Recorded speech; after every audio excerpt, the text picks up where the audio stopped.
사도신경 고백함으로 4월 30일 마지막 주일 일부 예배 드리겠습니다. 전능하사 천지를 만드신 하나님 아버지를 내가 믿사오며 그 외아들 우리 주 예수 그리스도를 믿사오니 이는 성령으로 잉태하사 동정녀 마리아에게 나시고 본디오 빌라도에게 고난을 받으사 십자가에 못 박혀 죽으시고 장사한 지 사흘 만에 죽은 자 가운데서 다시 살아나시며 하늘에 오르사 전능하신 하나님 우편에 앉아 계시다가 저리로서 산 자와 죽은 자를 심판하러 오시리라. 성령을 믿사오며 거룩한 공회와 성도가 서로 교통하는 것과 죄를 사하여 주시는 것과 몸이 다시 사는 것과 영원히 사는 것을 믿사옵나이다. 아멘. 지금까지 저희들을 사랑해 주시고 여기까지 인도해 주신 주님의 은혜와 또 사랑과 도우심을 찬양하며 감사드립니다. 4월 마지막 주일 또 저희들이 주 앞에 모여서 우리의 마음을 열고 주께서 말씀하시는 귀한 교훈과 또한 우리에게 주신 말씀들을 붙잡기를 원합니다. 이 땅 위에 아직도 여전히 전쟁과 재난과 질병과 가난과 정치적인 압박과 여러 가지 고통받는 백성들이 많은 가운데서 주의 백성들을 긍휼히 여기시고 하나님이 우리를 지으신 고귀한 뜻을 쫓아 살아갈 수 있도록 하나님께서 회복의 역사, 치유의 역사를 더하여 주옵소서. 주님, 저희가 머물고 있는 우리 이베리아 또 스페인 이 마드리드 지역에 있는 교회들과 성도들과 한인들과 또한 저희 사랑의 교회 세워주셨고 보내어 주셨사오니 오늘도 저희들이 고국을 떠나 이국 땅에서 하나님의 백성으로 참 담대하고 주의 뜻을 순응하고 순종하며 행하는 주의 귀한 파송받은 자들로 살아가는 저희들이 되기를 원합니다.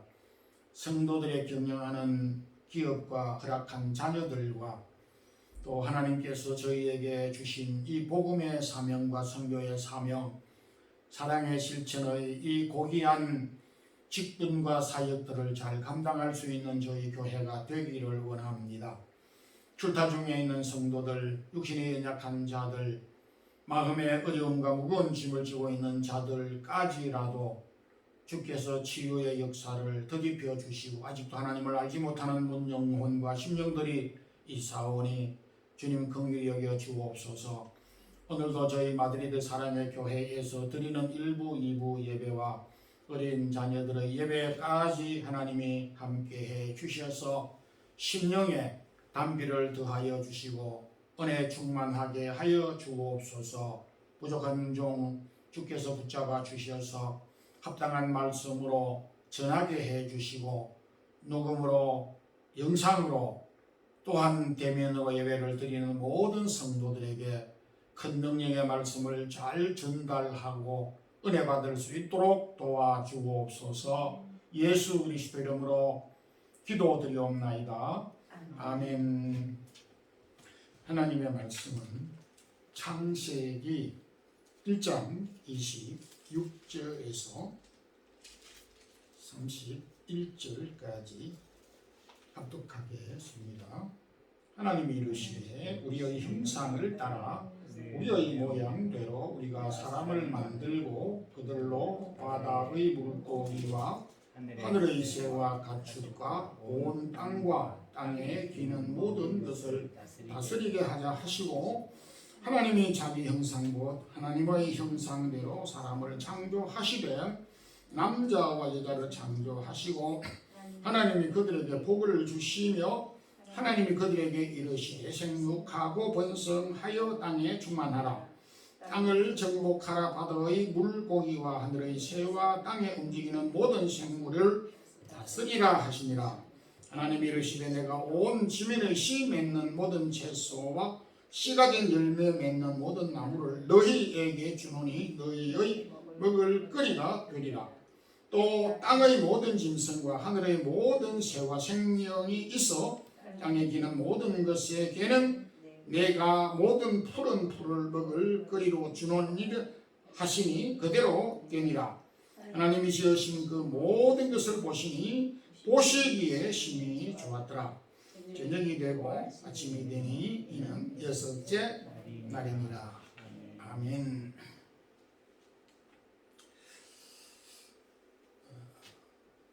우리 자신이 늘 느끼고 있듯이 사람은 그 동물과 비교를 하였을 때에 우수한 면들이 많지만은 외관상 턱없이 모자라고 부족하다는 것을 많이 발견하게 됩니다. 개와 말과 달리기를 사람이 한다 할 때에 따라 잡을 수가 없습니다. 소나 나귀가 짐을 싣고 수레를 끓는 것을 사람이 감당할 수가 없습니다. 요즘 100세 시대라 해서 오래 살긴 하지만은 수명에서도 가히 동물과 비교할 수 없는 수명을 동물들은 가지고 있습니다. 다는 아니지만은 금독수리는 80년 정도를 거뜬히 산다고 합니다. 바다에 사는 거북은 최소한 200년은 살다고 말을 하고 어린아이들이 좋아하는 고래도 한 200년 정도 산다고들 합니다. 그럼에도 사람이 다른 어떤 피조물, 어떤 동물들보다 존귀하고 고귀한 이유가 무엇일까? 오늘 함께 생각을 해보고자 합니다. 오늘은 하나님이 우리에게 주신 권세와 축복, 하나님이 자기 백성들에게 주신 권세와 축복이 무엇인가? 오늘 말씀을 통해서 함께 은혜를 나누고자 합니다. 먼저 하나님은 저와 여러분을 하나님 자신의 형상대로 지으셨다는 것입니다. 하나님은 모형을 갖고 계시지 아니합니다. 그래서 여기에서 형상이라고 하는 것은 우리가 눈으로 볼 수 있는 어떤 가시적인 형태를 의미하는 것이 아닌 속성을 가리키는 것입니다. 성품을 말하는 것입니다.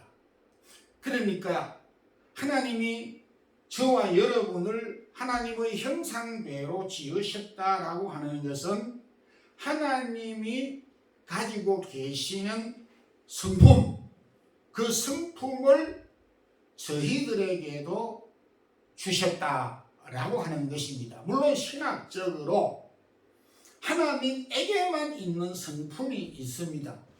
하나님에게만 있고 사람에게는 전혀 없는 것을 신학적인 용어로 비공유적인 속성이라 그렇게 말을 하는데, 이를테면 초월성, 이 초월성이라고 하는 것은 시간과 공간을 지나가지 않고 초월하는 것을 말하고, 또 보편성, 여기에도 계시고 한국에도 동시에 존재하는 이 초월성, 이건 사람에게는 없습니다. 또 자존성, 자존감, 스스로 계시는 이런 존재는 하나님에게만 있지만은 하나님에게도 있고 또 저와 여러분에게도 있는 성품 속성을 공유적인 성품 속성이라 말하는데, 그 가운데에 하나님은 사람을 영적인 존재로 지으셨다라는 것입니다. 요한복음 4장 24절에도 하나님은 영이시니 라고 하나님의 성품 가운데 하나님은 영적인 존재, 즉 보이지 않으면서 존재하는 자다라고 하는 것입니다.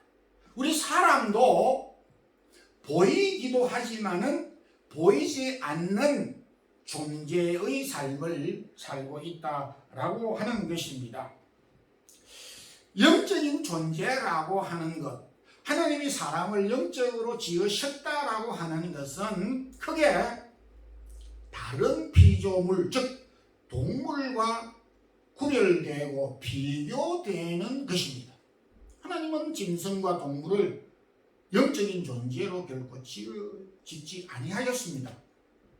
또한 하나님이 사람을 영적으로 지으셨다라고 하는 것은 하나님과 교통할 수 있고 교제할 수 있고 하나님과 대화할 수 있는 존재로 지으셨다는 것입니다. 여기에서 사람과 다른 피조물이 현격하게 같을 수 없고 다르다라고 하는 것을 볼 수가 있습니다.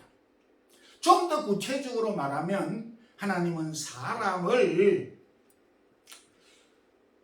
지식적으로 그리고 감정적으로 의지적으로 지적의를 갖도록 그렇게 지으셨다라고 하는 것입니다. 동물에게도 눈물을 흘린다라고 하는 말을 하긴 합니다. 그러나 본능적인 요소일 뿐이지 사람이 가지고 있는 센시티브한 감정과 지식과 의지를 갖고 있지 않습니다.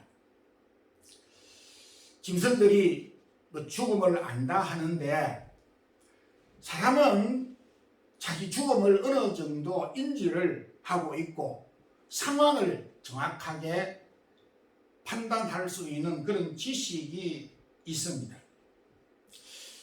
재미는 노아 시대 때에 다리 밑이나 처마, 집 처마 밑에 동굴 같은 데 집을 짓고 살았습니다. 그런데 세월이 얼마나 많이 흘렀지만 지금도 동일한 방법으로 그대로 집을 짓고 삽니다. 하나님이 아담과 하와를 창조하실 때 여타의 많은 동물들을 지으실 때에 원숭이도 지었었겠죠? 하나님이 아담을 지으실 그쯤에 원숭이를 지었던 그 원숭이는 지금도 그대로 원숭이입니다. 동물 가운데 가장 IQ가 높은 것이 침팬지라 그렇게 말하는데 그럼에도 침팬지가 컴퓨터를 이렇게 두드려서 조그마한 이 A4 용지에 글을 써서 논문을 발표했다 하는 이야기를 들어본 적도 없고 그런 일들이 역사에서 일어난 적이 없습니다. 그럼에도 불구하고 사람은 과거에 비해서 갈수록 발전하고 변화되고 지식이 향상되는 것을 보게 됩니다. 동물에게서 느낄 수 없는 또 한 가지는 도덕성입니다. 동물은 죄의식을 느끼지 못합니다. 그래서 하나님이 구약에 모세에게 율법을 주실 때에 집에서 기르는 가축들이 혹 소가 어떤 그 낭패를 저질렀을 때 남의 밭에 이 곡식을 먹었다든지 짓밟았다든지 사람을 이렇게 받았다든지 할 때에 그 소를 사람처럼 재판관에 대제사장 앞에 세워서 심문을 하고 재판을 받게 한 것이 아니라 그 집 주인을 데려다가 문책하고 책임을 물었던 것입니다. 왜 그렇게 했겠습니까? 소에게는 옳고 거룩된 이 도덕성이, 양심이 없는 것입니다. 대신에 사람은 도덕성을 가지고 있고 이 일이 옳은 것인지 나쁜 것인지를 분간할 수 있도록 지으셨다라고 하는 것입니다. 그 중에서 하나님이 자신의 형상으로 사람을 지으셨는데 빼놓을 수 없는 소중한 것이 하나 있습니다. 그것이 뭐냐니까 영원성입니다. 사람들은 이 무신론적이고 샤머니즘적인 어떤 가치관 때문에 그럴 수 있겠다고 이해는 됩니다만은 죽으면 끝이다. 이와 같은 사실은 바울이 고린도 교회에 보낸 편지 가운데서도 여실히 잘 나타나고 있습니다. 죽으면 끝이니까 오늘 우리가 먹고 마시자 이렇게 하면서 방탕하였던 것을 보게 됩니다. 그러나 성경은 하나님이 지으신 저와 여러분, 사람을 육신이 다 한다고 해서 우리의 존재가 끝나는 것이 아닌 영원성을 가지고 있는 존재로 지었습니다. 그래서 예수님께서 말씀하시기를 나는 부활이요 생명이니 나를 믿는 자는 죽어도 살겠고 무릇 살아서 나를 믿는 자는 영원히 죽지 아니하리라 라고 말씀을 하였습니다. 그래서 전도자는 사람에게는 영원을 사모하는 마음을 주셨다라고 하였습니다. 그래서 어떻게 하면 오래 살고 또 죽지 않으면 좋겠고 영원히 살 수 있는 방법이 무엇인가 생각하고 고심을 하게 되는 것입니다. 하나님께서 사람에게 영원성을 주셨기 때문에 그러한 마음을 가지고 있습니다. 헬라어로 사람을 안트로포스라고 말을 하는데 그 뜻은 위를 본다 라는 뜻입니다. 제가 모든 동물들을 다 살펴보고 분석해 보지는 않았습니다만은 대체적으로 제가 본 모든 동물들의 눈을 보면 전부 수평을 기준으로 해서 아래로 땅을 보도록 그렇게 다 되어져 있습니다. 말이나 소나 개나 강아지, 고양이, 오리, 닭, 타조, 모조리 전부 수직을 볼 수 있는 눈을 갖고 있지 않습니다.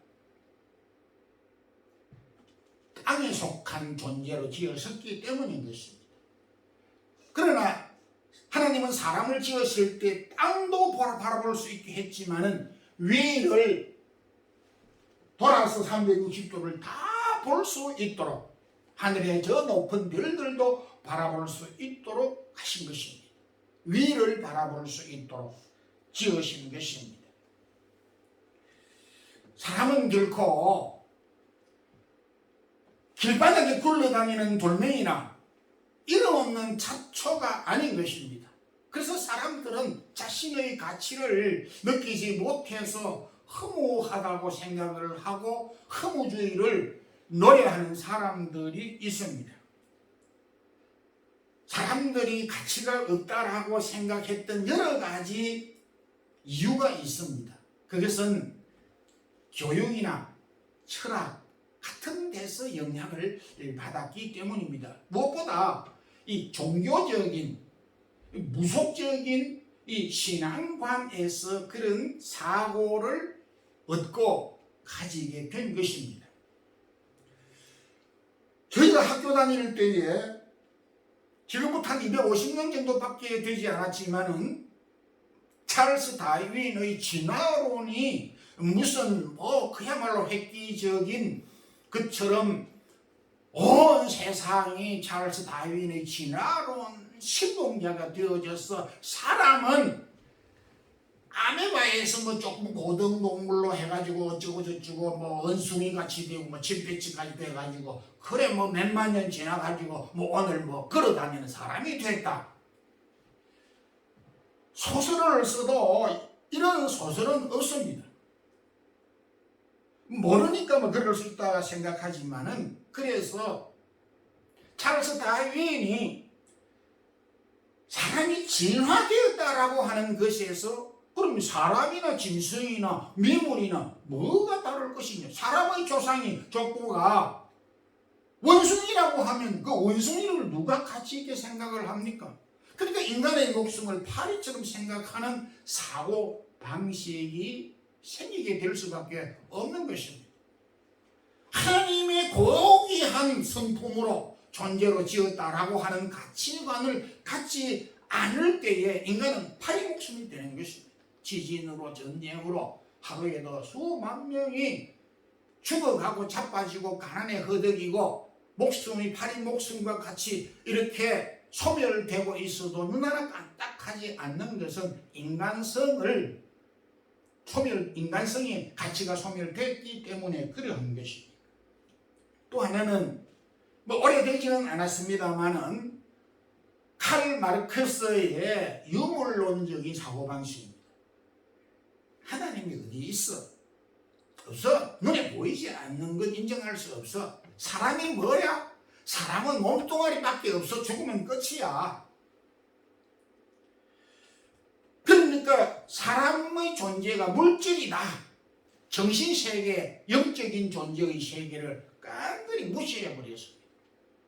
그러니까 사람이나 동물이나 일반이니까 돼지를 잡아먹고 소를 잡아먹으니까 사람도 그 이상 생각을 할 수가 없는 것입니다. 이러한 사상과 철학이 인간성을 말살하게 됐고 죽이게 됐고 그렇게 했습니다. 2차 세계대전만 하더라도 그렇습니다. 무수한 사람들을 희생시켰습니다. 아무런 양심의 가책도 없이 그렇게 했습니다.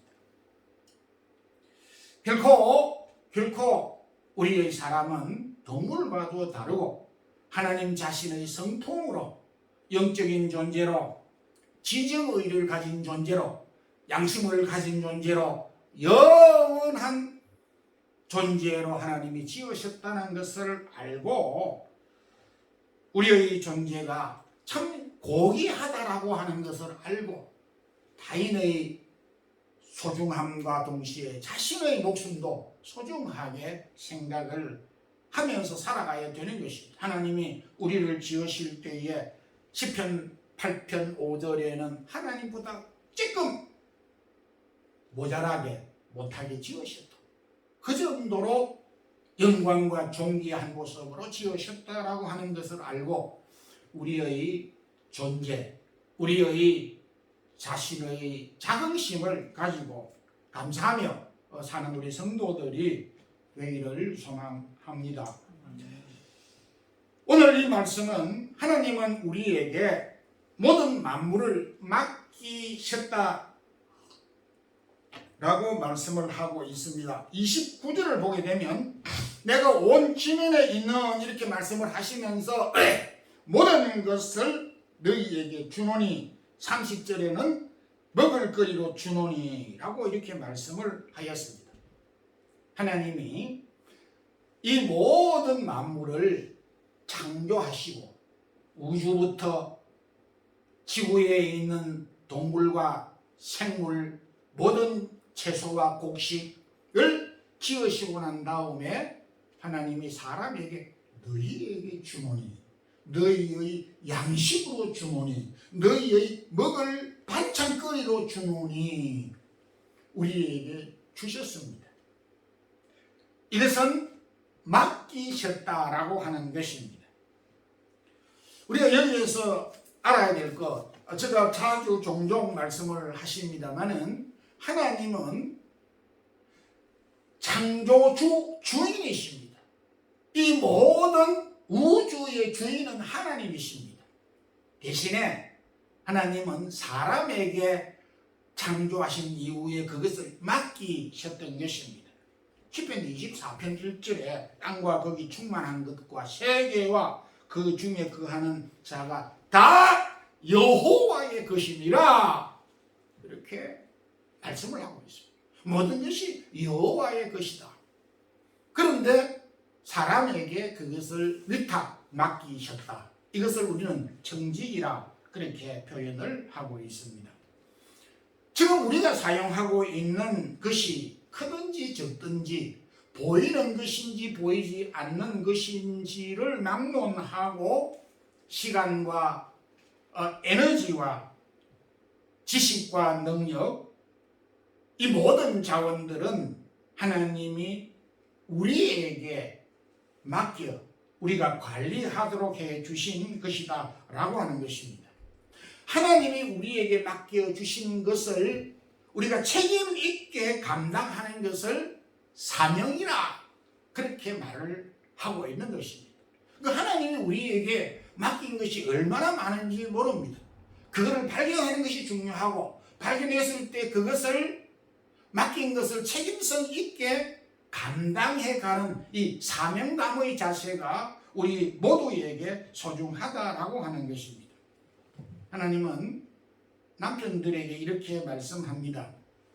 내가 제일로 사랑하는 여자, 아끼는 한 여자가 있는데 내게 맡긴다. 그래서 나 대신에 그녀를 사랑하고 행복하게 해주어야 한다라고 남편에게 말하고 있습니다.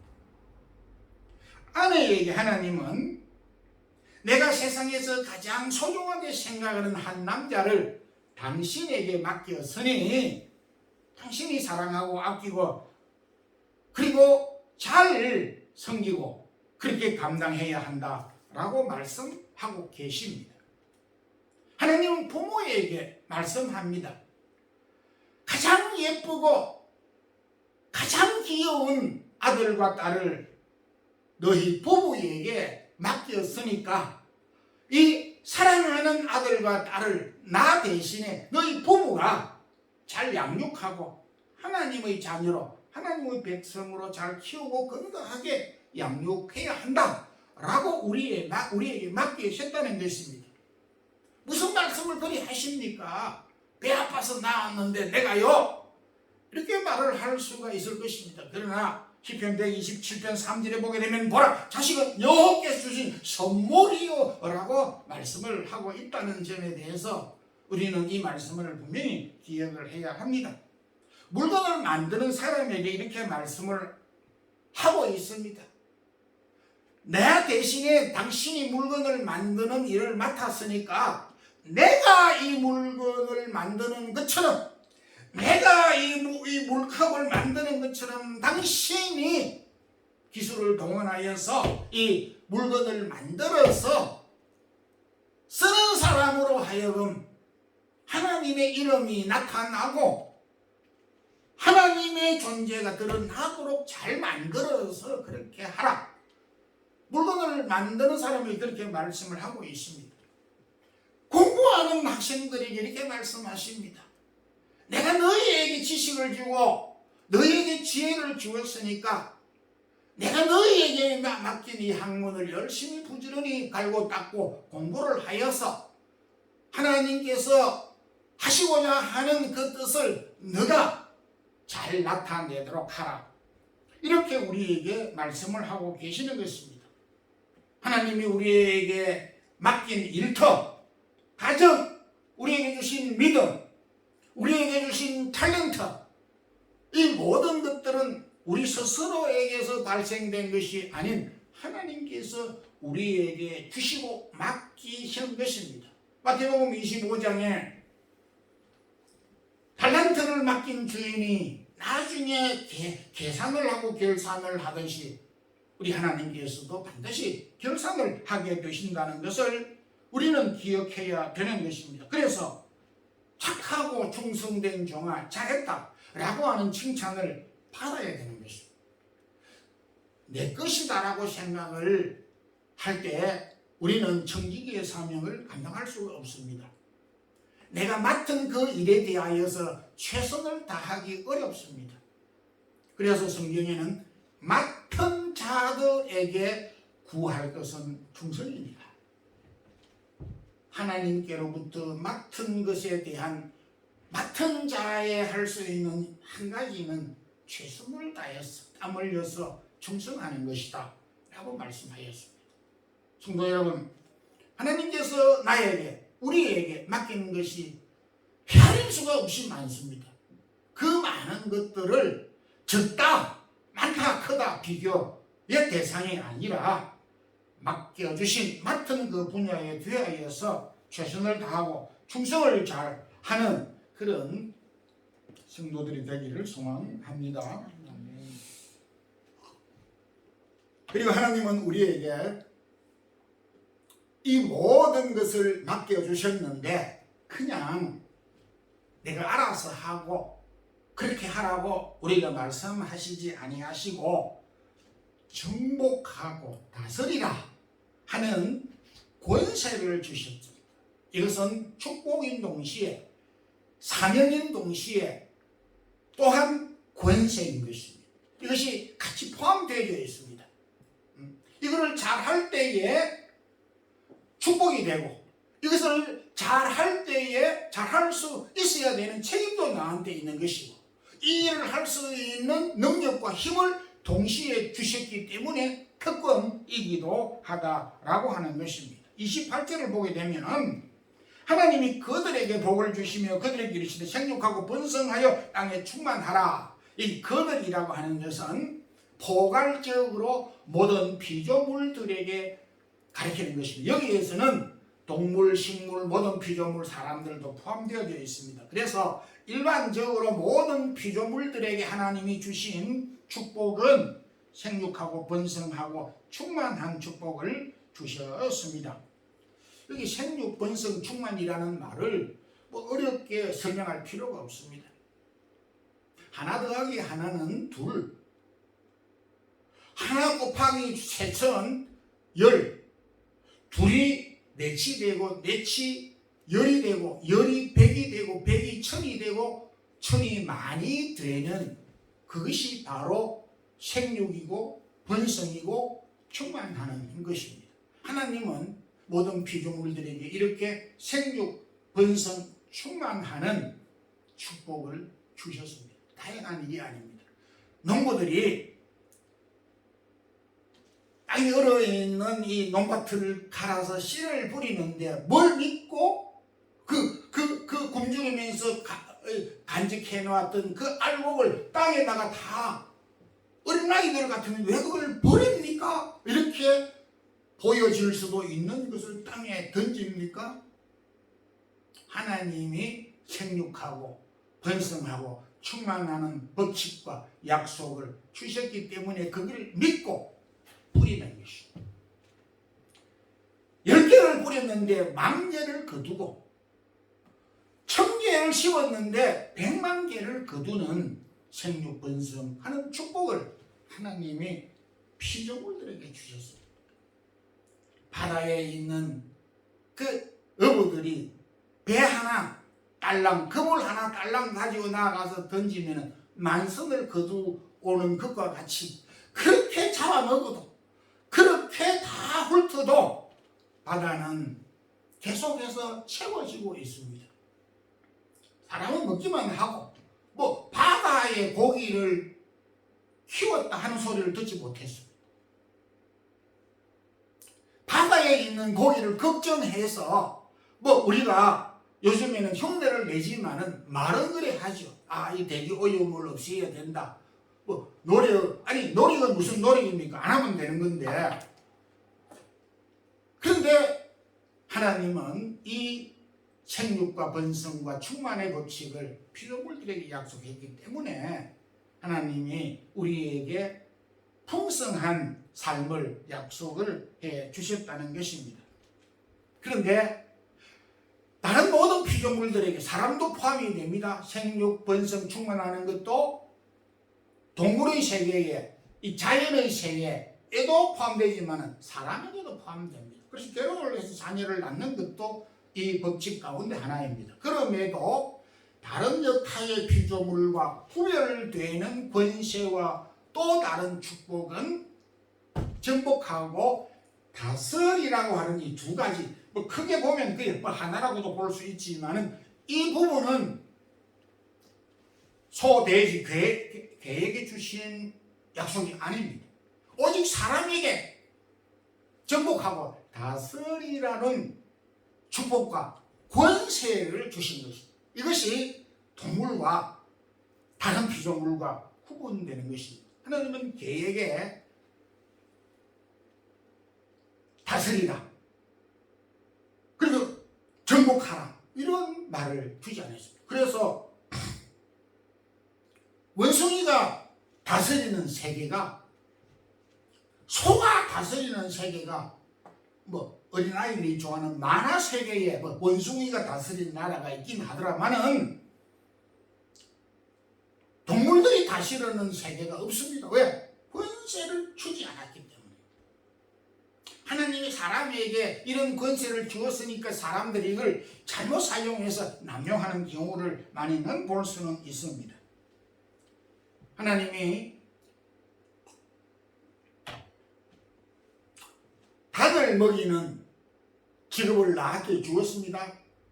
근데 처음에는 한 병아리 한 50마리 정도를 내가 이렇게 사서 집안에서 이렇게 모이를 주고 물을 주고 키웁니다.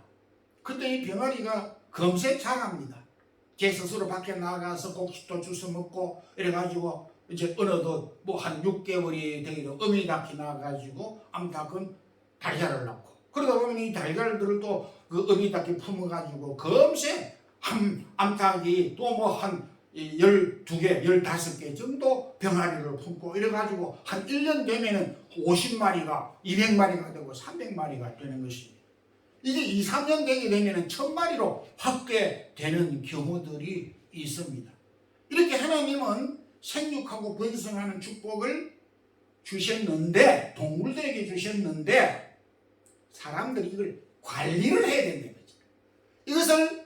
이것을 바로 정복하고 다스려야 된다는 것입니다. 집도 닭장도 준비를 하지 않아 해놓고 자꾸 이 달걀 부화를 시켜가지고 병아리만 많이 해가지고 2000마리로 이렇게 해가지고 겨울이 왔는데 절반은 얼어 죽게 만들고 절반은 겨우 살리고 곡식을 준비하지 못해가지고 굶어 죽는 병아리들이 많게 만든다면 이건 뭡니까? 닭을 양계하는 주인으로서 잘못하고 있다 이겁니다. 그래서 지혜가 도움되어야 되는데 자기가 어떻게 해야 이 닭을 잘 다스리고 그렇게 할 것인가 라고 하는 것을 생각하면서 경영해야 된다라고 하는 것입니다. 하나님은 우리에게 이런 권세를 주셨고 통치하는 것과 다스리는 권세를 주셨습니다.